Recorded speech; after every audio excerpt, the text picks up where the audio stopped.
My journey to golf was interesting because I've been an athlete all my life.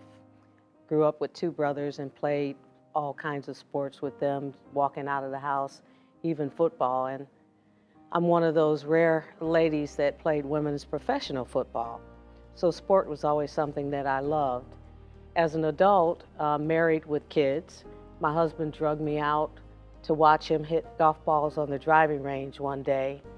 And before he finished the bucket of balls, he handed me the club and said something like, "You want to give it a shot?" So I did, and here I am. The changes have been tremendous, particularly amongst women.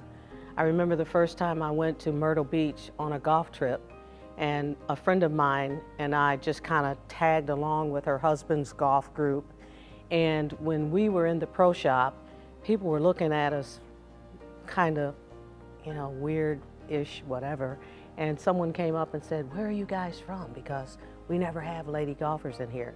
So, I'm talking about 30 plus years ago. Whereas nowadays, I think if you're in Myrtle Beach and go into probably any golf property, people are probably accustomed to seeing ladies now.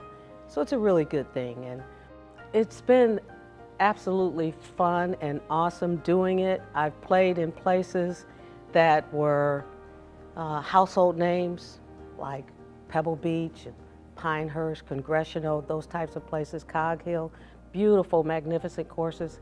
But I've also played in some awesome mom and pop courses.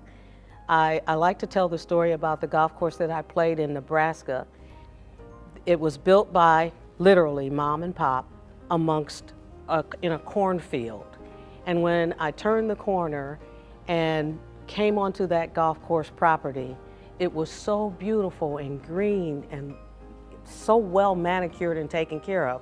But the thing that impressed me the most about that golf course, being out there in the cornfields, was that mom and pop built that golf course for the youth in that community because they wanted the youth to be able to play golf. They went down to Denver, Colorado and hired a young man from the First Tee organization. He came and opened a First Tee chapter there, and every kid in the community that wanted to play golf could play for the entire summer for $1. So I thought that was awesome. Had I not been on my 50-state tour, I never would have seen that.